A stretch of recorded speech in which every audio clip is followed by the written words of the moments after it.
The views expressed in the following podcast are not necessarily the views of the United States Air Force or the Air Force Reserve, but rather the perspectives of the individual speakers. No endorsement of any particular person, business, or interest is ever intended.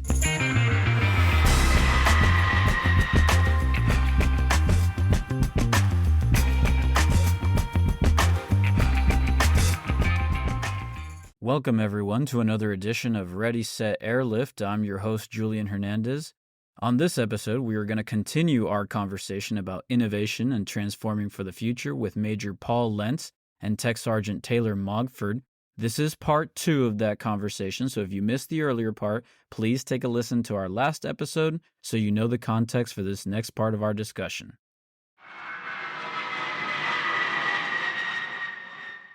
From my assessment, the environment for innovation has probably never been better. I mean, it's codified now into, at least for the Air Force Reserve Command, into the Chief of the Air Force Reserve's task order. Transforming for the future is one of the 2 critical line of efforts right now. From your perspective as innovators and, the ones out there doing the work, do you feel like the environment is better, or is there more acceptance of innovative projects now than in the past? Definitely over the last couple of years, yes. It's kind of gone from grassroots ragtags, a bunch of good airmen with good ideas, to a bunch of good airmen with ideas and a little bit more support from leadership. Is it where it should be? I don't know, but there's Tesseract, there's Morpheus, there's places up at the higher levels pushing it. Like I said before, leadership kept saying, oh, well, we need it centralized and all this other stuff. And to a degree, yes, but now there's way more resources and different things. And then some of the offices that were just originating are now pushing billions of dollars into different projects around the fleet. For the benefit of those who are not subject matter experts in the field, you mentioned, so Tesseract, we discussed a little bit, is essentially like the Galaxy Spark at a larger level. And then you mentioned Morpheus. Yeah. So first I'll say this. All right, I'm an operator and Tesseract has become a bad word in this wing. So I'll ask this expert here as an L&O. Yeah. So, what is Tesseract? You've probably heard of theory of constraints, right? And I'll give this holistic look at talk, right? And I like talk for whatever it's worth. Talk was originally brought up in the 90s by the Air Force Institute of Technology. It didn't take, right, when they tried to first push that concept. It's catching some good steam. There's some great use cases out there now at bases like McConnell. A few other out there too that have got some great ways of kind of moving with the smoothest fast, fastest smooth. But that's only half of what Tesseract is. The other half is essentially special projects. Folks who are trying to champion the stuff that's out in the field and finding the stuff that's going to help be a force multiplier and champion and empower airmen. So Tesseract's not a program. It is a place, right? So it's basically the Spark. I think Spark at the Air Directorate. If I'm saying that, Spark it. It's the Spark at the Air Directorate. It's a group of people who are trying to figure out things. And they've kind of pushed this theory of constraint stuff on us for some of our major issues in the wing. I'd even say really the same for Morpheus, which for the uninitiated is kind of like Tesseract at A1. Yeah. They're really pushing talent management, some other stuff in terms of working groups to kind of look holistically across the other directorates as well. But there's so much out there. There's probably a few more. Morpheus, I know, had a pretty good YouTube channel, and I think a podcast that they would do. Tesseract definitely has a podcast that they do pretty regularly. They're pretty active on LinkedIn, and they have their LOA association that they work out through. There's the Rapid Development Office, which I think is also kind of in line with Tesseract, that runs around and tries to figure out better ways to do things. And then theory of constraints for the uninitiated. Let me see if I can surmise this fairly quickly.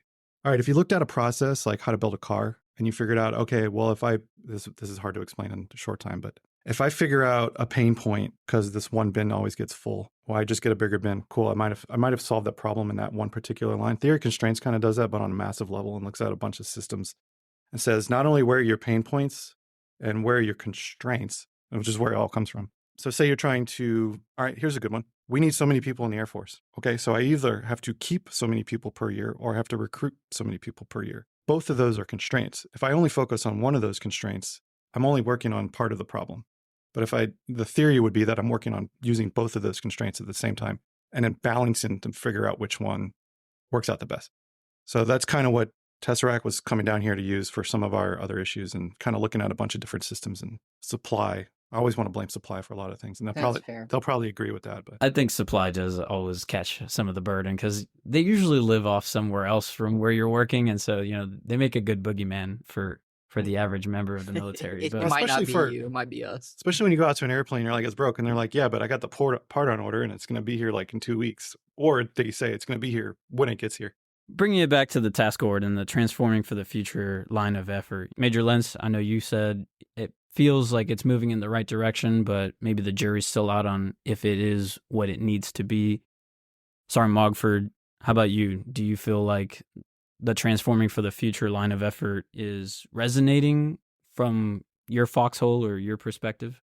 Yeah, so I'd say I'm cautiously optimistic, right? It feels like a approach to continue what General Brown put in place, which is the accelerate, change, or lose, right? And if you're not smart on that, please go read up on that, right? Please go read up on those action orders, because those are still very real and moving, and they're alive, right? I'd say, unfortunately, and it's almost ironic, right? We talk about bureaucracy at the air directorate level.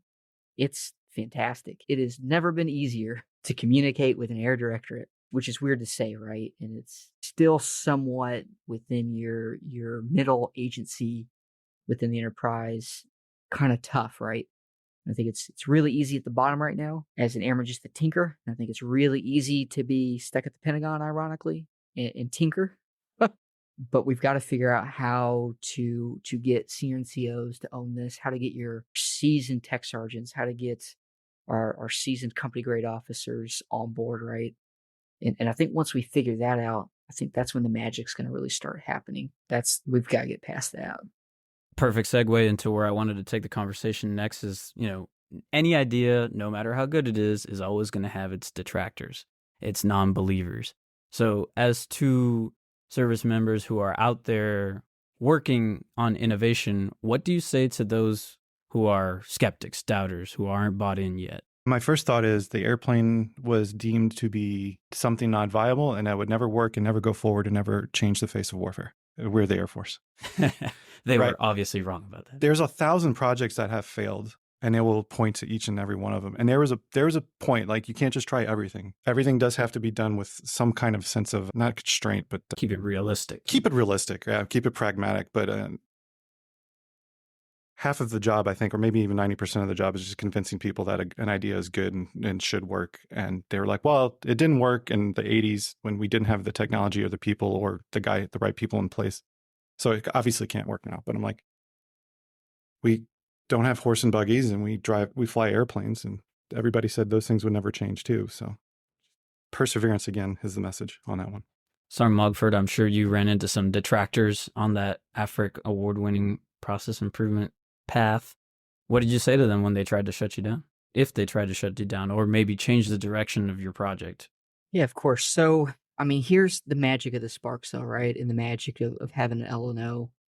We had brought that to the rest of that QA section to, sanity check it, right? It's good to do a dress right dress before you take things to a higher level. And it definitely wouldn't say, don't not do that, right? But, I want to say at that QA section, maybe less than a fourth were really on board. And the answer really was, well, there's a demand signal here at a MatchCom, so we want to give you the chance to champion this and have a chance to take ownership and accountability to craft this in your likeness where you think it should, because this is your area of expertise. But we're going to push it regardless. So, which is really what we did. And obviously there's a good demand level out there and there's a good reception for it. So I'd say, try it out, come up with an MVP, which is a minimal viable product, come up with something you can show and test and try to break it.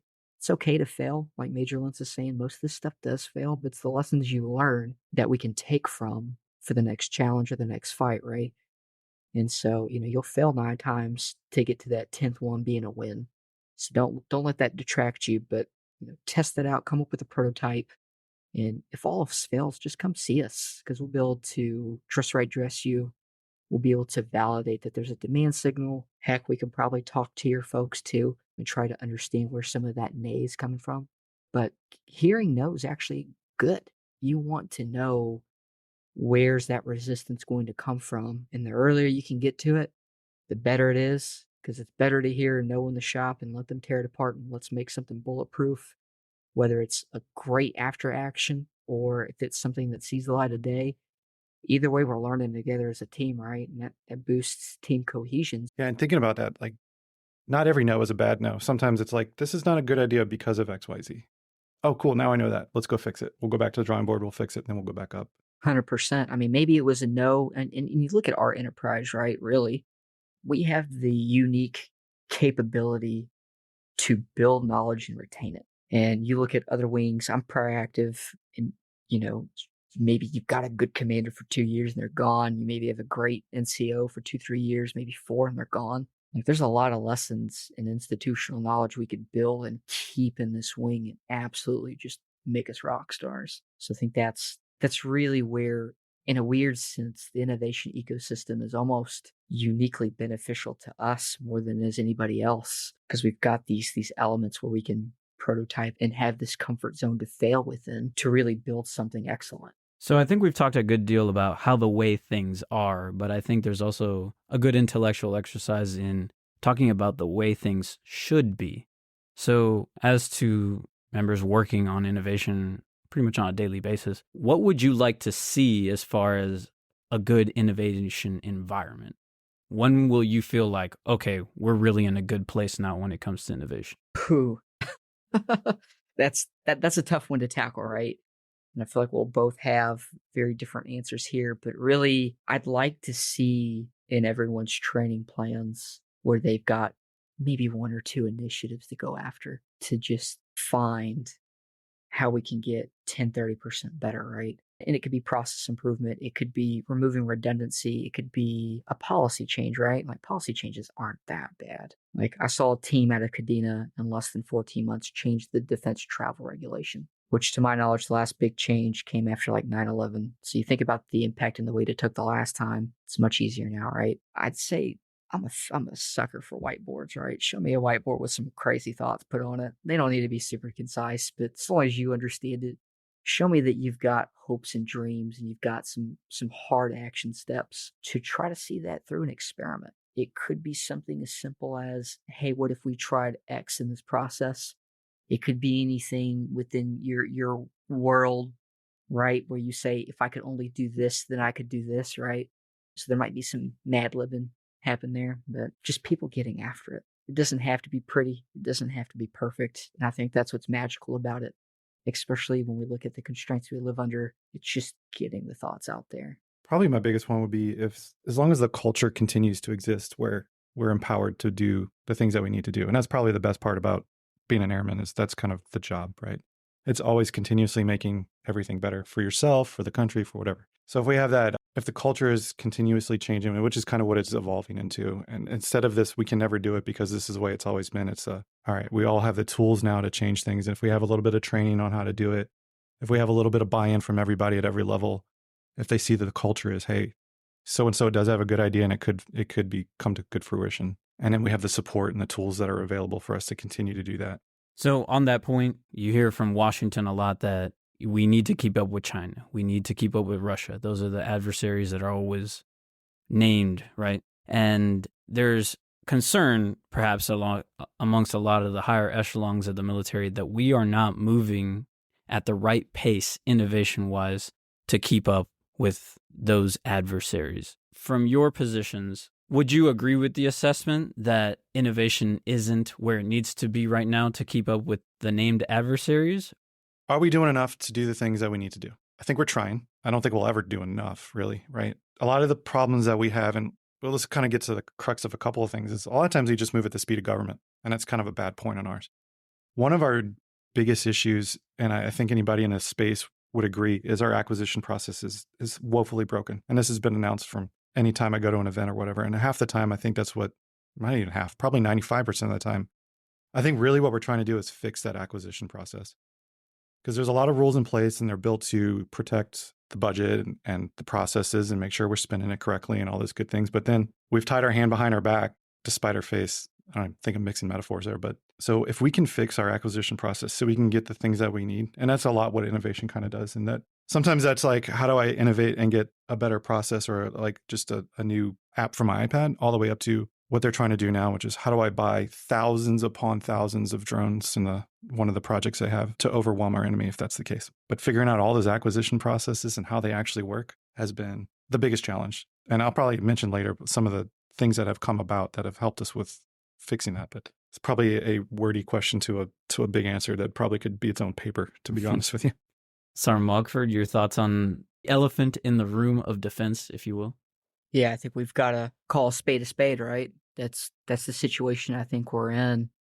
And I think Major Lentz hit the nail on the head there. I'll have to, it's such a broad topic and such a pain point, right? Especially where we're at with things now out there and what the landscape looks like. So I would say, there's a great Army colonel from Army Futures that said something that's resonated with me. And so I'll use his words since he put it poetically. We have from now to the next conflict to be ready. That could be tomorrow. That could be years from now. That could be whenever. But at this point, as a country, we've primarily lived in a landscape where there's been a conflict, right? And there's been some great Army buddies, and Major Lentz and I were talking about this on the way here, but I don't believe there's ever been a conflict we trained for and then fought that exact conflict. And I hope that's the case here because we're woefully unprepared. However, that's also scary because we could be woefully unprepared for whatever that next fight looks like. So, you look at the big elephants in the room, right? You look at China, which, we look at UAS. We can MQ-9 and Reaper the heck out of people. We could do that real good. We can do kinetic conflict pretty good. However, we're still postured for mass. We're still postured to move as a big machine in much of what you could argue is more of a Cold War era. And, in the innovation ecosystem with folks at stuff such as Replicator, that's currently just came down. We've been to some Collider events. We fought this last big conflict in mass like it was the Cold War. And we really need to pull from those lessons because we're not going to necessarily be afforded the same opportunity to fight that next one the same way. Which the good news is we've got great people. We've got the people for it. We just need to figure out how to tie into those thoughts. So I'm a project manager. I run a project management office during the day. I'm a TR, right? So I'm here because all this stuff is extremely important to me because it's just such a force multiplier, right? But I'll say this. Assumptions I had to learn as a project manager. I know in the military, you hear assumptions. You're automatically coming to the assumption on what you're going to do with that. Assumptions as a project manager have been magical for me, right? You oversee trades, you oversee facets and SMEs where you have no idea like how their world operates. And so I've been able to use assumptions by letting them be known so that I can learn and get better. So long as we can drive this culture where people can let their assumptions be known on how we might be able to get better, or what if we did this, or hey, this process, or why do we do it this way? I think we need to champion some of that and allow ourselves to use it for two reasons, right? For one, people are talking with us. So the NCF might want to come and ask me questions. That means they're willing to come to me, right? So great.